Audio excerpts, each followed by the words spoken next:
Hey everyone, Michelle Seidling here with another episode of Military Transition Wellness, the podcast dedicated exclusively to those transitioning from military service. Today, we are talking about the importance of wellness now while you're in the service for a smoother transition out of the service. And to help us do that, we have the amazing Dr. Paul Henning. Paul, thanks for being here today. How are you? This podcast is available on multiple platforms, including YouTube, Apple Podcasts, Spotify, and others. Please be sure to subscribe on your favorite podcast platform to be informed as new episodes become available. If you enjoyed today's episode or any of our episodes, please rate and review the podcast on your favorite platform. As always, check out our website at foodexperienceunplugged.com for some resources as you begin your health journey. Hey, Michelle, thank you so much. It's a pleasure to be here. Thanks. I appreciate you having me on and look forward to this conversation. We are happy to have you as an exercise physiologist, a nutrition guru, so many different things. And you actually are on active duty and you have a health and wellness practice. Is that correct? Yeah, essentially, yes. I do. I'm full-time active duty, Army. Been an officer my whole career, and I do also have a health, fitness, body transformation program, coaching program. Yes. So Okay. I love the field. Like yourself. Fantastic. Will you take a moment to introduce yourself and kind of what brought you, to the Army and what brought you to that health and wellness area as well? Sure, sure. So the health and wellness was a part of my life before the Army. I would say I started really early, probably, oh gosh, 8 years old when I just kind of had these sand weights in the basement, if you can remember the old sand weights, plastic, Yeah. and so, and I guess remember this, I just kind of loved strength training. And then for me, I was playing football. So I played football and when I was in my junior high and then high school years. And then at that time, it was all, strength and conditioning. So how could I get bigger, stronger, faster for football? And that just interested me. And plus, I just wanted to get better at football because at that time, I thought, well, I wanted to be an NFL player, right? Who doesn't? So at that point in time, it's all about strength and conditioning and what could I do to improve myself in the football field. And from there, it grew. It just grew before I even got to know anything about the Army. Um, my thirst and knowledge for it grew when I was a teenager, all the way through graduation from high school. It started off with magazines back in the day, and just thirst of knowledge and reading books, essentially whatever I could get my hands on. And then I went to academically. That's what I wanted to go to school for. So I started my degree in bachelor's degree and pursued exercise physiology. And from there, I took about 2 years and managed a fitness center, kind of just to get my hands in and just start doing things, and got certified in a personal training. And then I just realized like I wanted to do more. I wanted to. I know a little bit about grad school, so I did that and I applied for grad school and went to Florida State for grad school. Then essentially 9/11 happened. Um, oh gosh, I was about a little bit over a year into my master's degree studies, and I kind of like always knew a little bit about the military. I kind of had this like kind of pull towards it, but I never went in and did anything until this point. And when that happened, that had such an impact on me, like it did like so many people in our country and around the world. And I just was like, I want to do something in the military. I didn't know where it was going to be. I didn't know what service, because I was pretty naive about what the military had to offer at that point in time. I had no idea. I just knew I wanted to go in and start serving. So I essentially found out that there's a place out there in the Army where I could, believe it or not, where I could use my degree, what I went to school for. And that fired me up so much. I was just like so excited about that because I guess I was looking at it like I had this almost time invested in school and grad school. And at this point in time, I had to do an ROTC scholarship, which meant I had to do 2 more years. And I was actually just getting done with my master's. So I was like, all right, so I roll right into my PhD at Florida State. And so anyway, I was like, there's a lot of time invested in. And then when I found out that I could do something and utilize my degree, that just was awesome.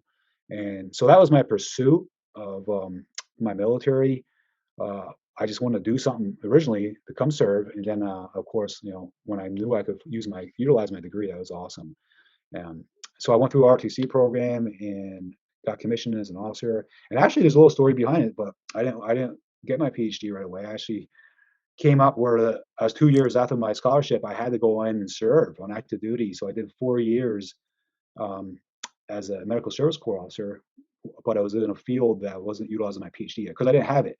So I Okay. got it, but I got at the flip side of this. I was like, at the time, I was like, what am I doing? Like, how this happen? I'm going in as like this regular like second lieutenant, and I have all this time and grad school behind me. But now when I look back at it, Michelle, and I just it was just a great gift because it taught me so much about how the military operates, and especially in the Army Medical Corps, and how Mm, it really serves all the other functions, like how it serves, the infantry and artillery, and how we fit into it, and evacuation and combat health planning and all those type of things. Because I had the opportunity to go on combat tours to Iraq twice in those 4 years after I left grad school, mhm. which gave me a lot of experience. And then I came back. When I knew my time was getting close after those 4 years, because I owed the Army 4 years, and then I always knew that I wanted to finish what I started, which means go back and finish my doctorate degree. And I knew I needed that to be able to come into this other field within the Medical Service Corps, which is it's called 71 Bravo. It's a physiologist, biochemist, and I wanted to be able to get stationed where I set my sights on long ago. So that's what I Wow. did. I got off active duty. I went back to Florida State, jumped right back into my doctorate studies, and I went into the reserves and it took me 2.5 more years to finish up my doctorate degree.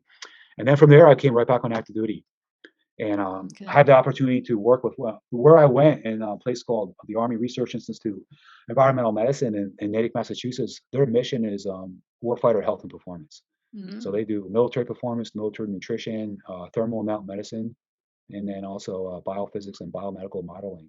So Wow. four big divisions that supports the warfighter. So yeah, great experience. Yeah, it was Mm. awesome. And then from there, it's just like, various, just like yourself, various assignments for the next 10 years to where I am now. Okay. And now you're back in Natick as well. I am, believe it or not. Okay. Yeah, well, right now, currently, and I'll explain, I'm not at Natick currently, but so I came from Florida State University, and I got accepted to come back on active duty, and I came to Natick. I was a captain at this time. This was back in 2011. I came to Natick. I came to this Army Research Institute of Environmental Medicine, and I was a research physiologist. So it's essentially almost like a postdoc, but you're in the military. And but your population of interest, of course, is the military. And it was very geared on how can you help the military nutrition perform better or whatever. I was in the military performance division, so I got to do. And even though we collaborated with military nutrition because there's a lot of collaboration there, um, yeah, I did a few different studies where I was able to go out in the field to collect data, write up research manuscripts, get them published in the literature and peer-reviewed literature, and then also present at meetings, scientific meetings. That was kind of my job, which was awesome to me. I was like, this is great. Now this is what I wanted to do. And then at that point, that I did 4 years at Natick, and then I took another assignment in Virginia, doing something totally different. It was in the intelligence community, believe it or not. I go, so what's this medical service corps guy doing? And then well, that's what's great about the Army and the career field I was in. There's lots of variation. You could experience Mm. a lot of. You're not pigeonholed into one type of career track. Although a lot of people do. I mean, if that's what you like, you could kind of almost stay in that career track. But I got to experience a couple different things. So from Natick, we went to Virginia. We were in Charlottesville, Virginia, which is a beautiful place, and did a couple years there. And then I had no idea, but essentially we came right back to Natick from Virginia. And I took a totally different position. Of course, I was moved up in the rank. I was a major at the time, so I did the executive officer position for about 3.5 years, and then I was the chief of operations for about another approximately 9 months. And then currently, right now, since last August, I'm doing a fellowship through the Army at Boston Children's Hospital. It's a postdoc fellowship in laboratory medicine. Mm. So right now, yeah, that is my job right now to do this fellowship for 2 years. So I'm still on active duty, and then I go back. Then I actually after the fellowship, I actually go back then, and I'll 99% I'll go to a Army hospital somewhere and work there. Fantastic. Wow. Now Yes. you have, alongside your active duty, you also have a health and wellness business. At what point did that occur in this whole schema of your life experience here? Yeah. So all throughout my graduate studies, I always had like some side jobs and mostly always personal training, a few hours here and there on the weekends when I was going working my way through grad school. But this whole thing, what I'm doing now, didn't really come to about maybe 2, 3 years ago, and I kind of dabbled in it at first. I really didn't know. I mean, it's all online, and Mhm. it's kind Sure. of at that time it was like, how do you do this? And people still think to the day. You talk. I mean, more and more, I think it's a little bit more accepted now. But a lot of people are like, how do you train somebody online? How do you coach them? So yeah, I mean, long story short, there's a lot to learn, and I'm still learning to this day about it. And but I want to do. I know I love it. I know I love doing um, health and fitness. I love it personally, and that, but I really love helping people. And really, the story behind it too is, my dad passed away at a pretty early age, 60 years old, from a massive heart attack, and Mm, I was like, he never saw. He didn't have a chance to see any of his granddaughters or mm, grandson. And I mean, I kind of see, some people that are in similar situations out there, and I just, it's kind of a passion. Like I just don't want that for other people. So I just know, why not, like all this time I spent in the grad school and actually applying it to warfighters, I just like, why don't I just try to do this on my own? So that's kind of how it came about. That was the concept, how it originated, but the application part was a lot harder. It's much mm. it's much harder because I was still had this full-time active duty job like I do now, and I'm Mhm. still I'm trying to balance the two, which could, Sure. isn't the easiest. Absolutely. Now with those, I'm wondering, you mentioned, that it's hard for people to have success with health and with fitness. Do you find that a lot with other your associates on active duty? Is it kind of, what is it like with the Mhm. military and the health and fitness area? Yeah, there's it's of course in the military it's kind of like your force, you're obligated to go to training, right? Sure, And but there's definitely people that aren't into it. There's some soldiers that, just they do it because they have to. Um, sure. and so, at the same time, though, I mean, at least you're going, and you're getting forced to go, Mhm. and that's helping. But what I've seen too over my years was, even though soldiers are going and they're kind of like they have to be there for physical training, like maybe 3 times a week, or usually it's every day when you're on active duty, especially with the unit that you're assigned to. It depends. But I think the nutrition's kind of kind of was a hard part for a lot of soldiers that they just didn't. And this is like my general overview going through the ranks and being in some, a few different locations in my career.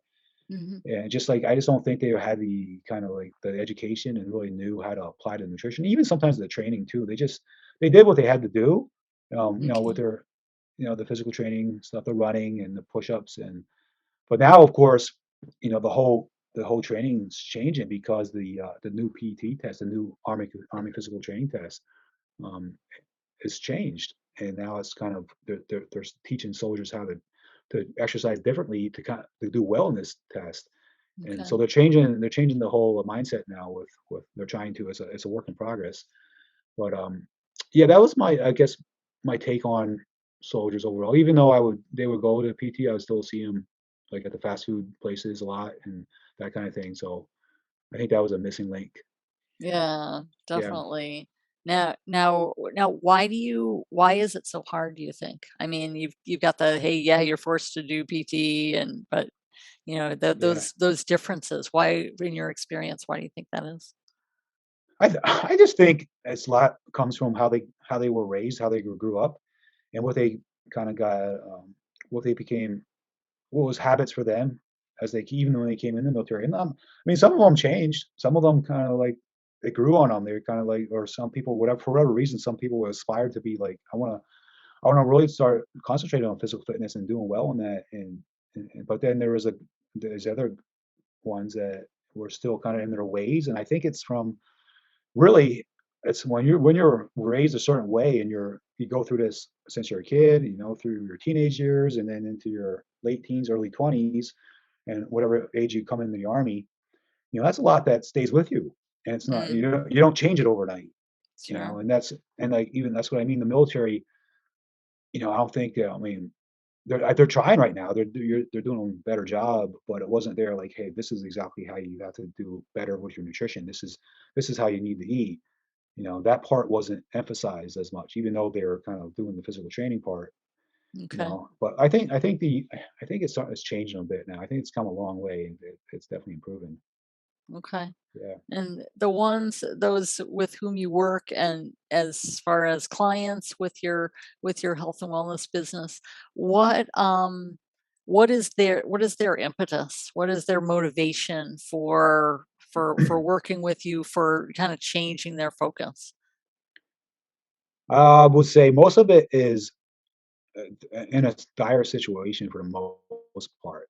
Mm, A lot of ones, and what I mean by dire situation, where it's either some type of health issue or scare, okay. where they essentially know, or their doctor told them like you need to change your ways or lose some weight and start doing something different, or things aren't going to be good for you. And whether it be diabetes, type 2 diabetes that I've worked with clients with, or there's just high cholesterol, high blood pressure, or there's definitely a lot that just are tired of feeling and looking the way they've been, and trying different diets and programs throughout the years that just weren't sustainable. There's so Mm, many so many people that just when I talk to them, I tried this and I lost a little weight, but then I gained it back because I couldn't stay on it, and I went back to my old mhm. ways and that type of thing. You hear that a lot, and so a lot of people, it's just that they hit this what I looked at the word for it, this wall, their snapping point. That's what I was looking for. They hit their snap Mm, point, right? And they just like that. I'm tired of feeling and looking this way. They want to just change the quality of their life. So that mhm. it's the two areas. It's either some type of health issue, or they're just like, I had enough. I want to change. Okay. Yeah. Okay. So what is your angle in it to help them kind of change their habits, their Yeah. approach to their health and their fitness? So I do. I have a course. I take them through a course and a coaching program, and I believe in knowledge, of course, but applied knowledge is what I really think is effective, and that means with that is comes empowerment. So Mm, having somebody, I mean, just telling somebody what to do, and giving them like a meal plan, or I don't know, a spreadsheet, or whatever. That's one way, and it could be effective. I like to take the approach where I really teach the person mm, why, how, and why, and like why does okay. this work and how does it work, and start having them empower themselves and gain this knowledge, because the end goal here is, for them not only to get results, but for them to enjoy the process, and then also be able to sustain this the rest of their lives. I mean, I always think like if they can get somewhere, but they can't sustain it, what good is that? And there's Mm, so many examples out there of that, of people, they look really good and they've done the work, but come 6, 9, 12 more months, and they're not going to be able to keep going like this. They're going to either burn out. They're just not going to, they're going to have to go back into their old ways, because what they're doing just isn't sustainable.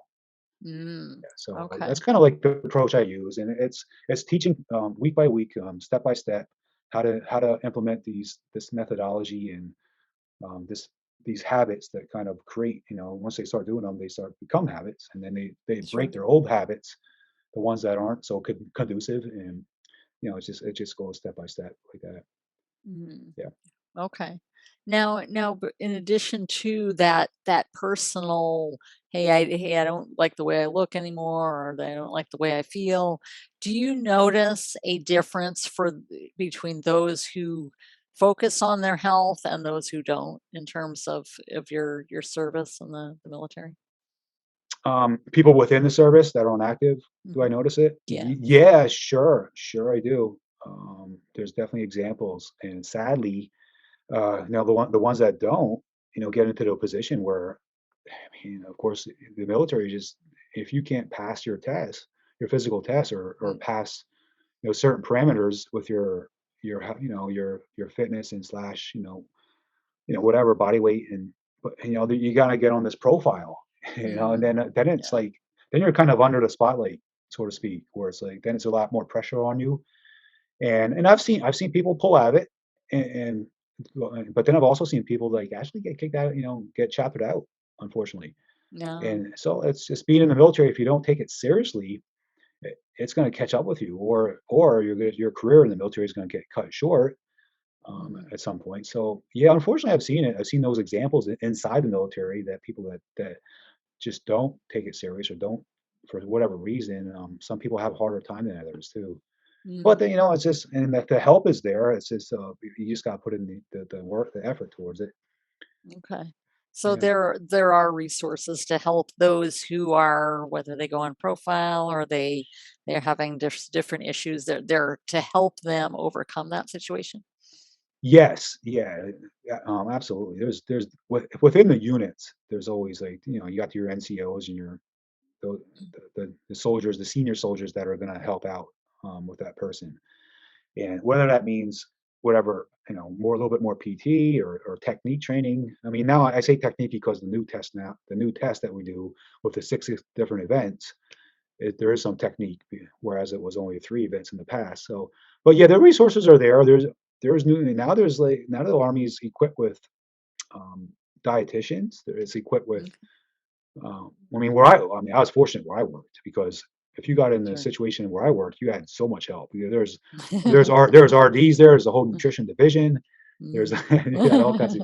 But I mean, what I'm saying in the brigade level, like at brigades in the force comm units, these are the big units that do the infantry units.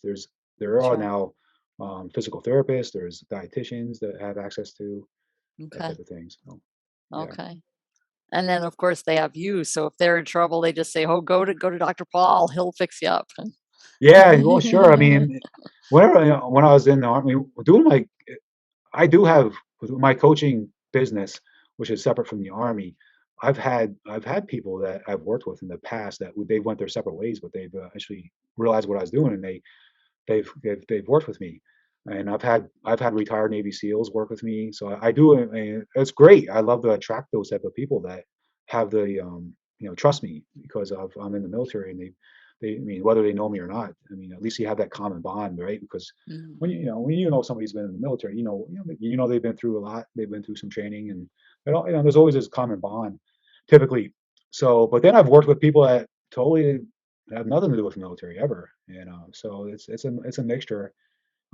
Yeah, but even when I was inside the military, whenever I had the chance, and I could at least talk to a soldier or anybody and give them advice, I always took that opportunity and was grateful for it.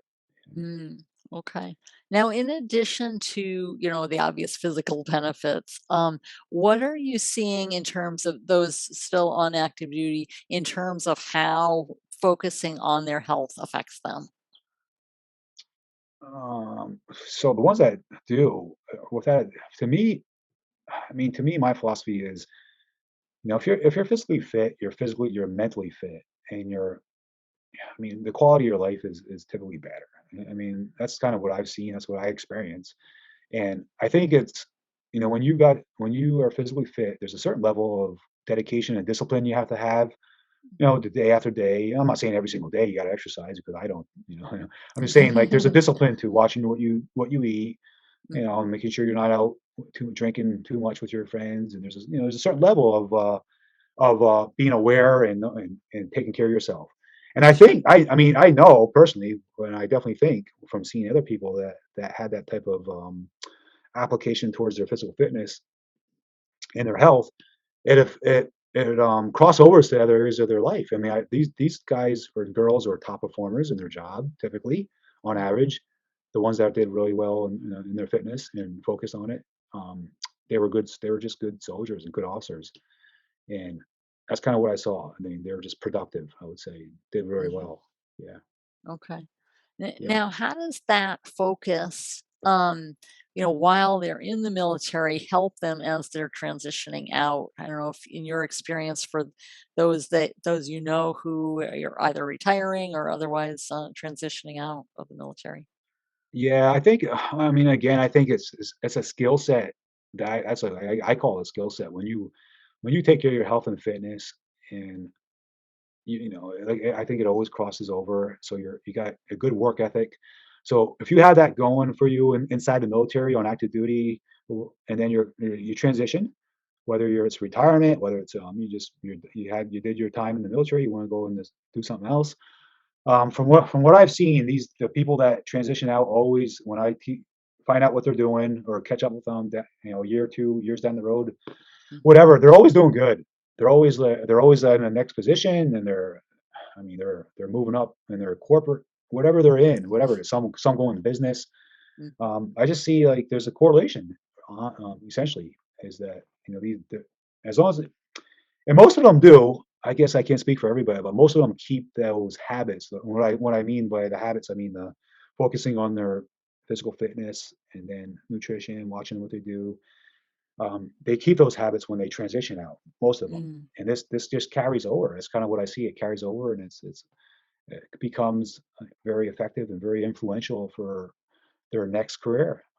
So, Mm. what's really great is that I think this rubs off to people because when people hang out with you, they know who you are, they know how you act and what you do, what you eat, kind of, right?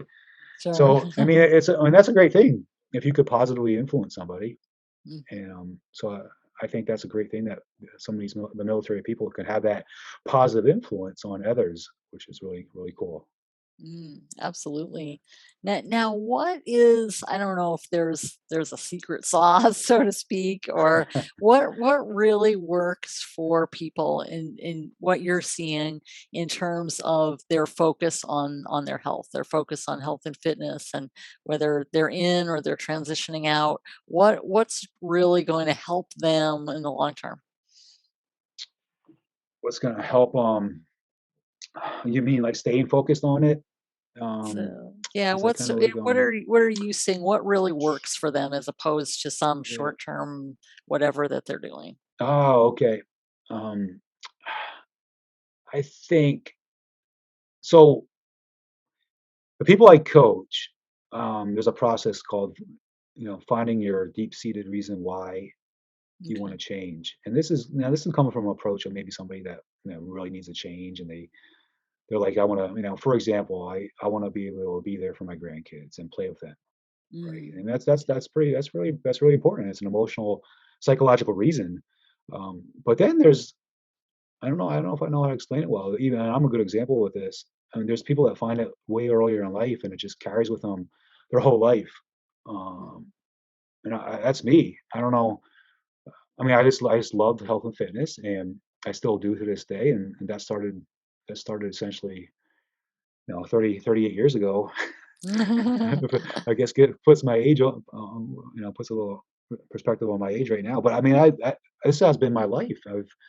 I've always done it in some form or fashion, and it's rubbed off in all areas of my life, all areas. And now, I mean, there's different phases as you go through life, and now I'm at the phase where I want to influence others, and I want to help others, and I want to influence my children and be a positive role model in health and fitness. Not only health and fitness, but that's a big one.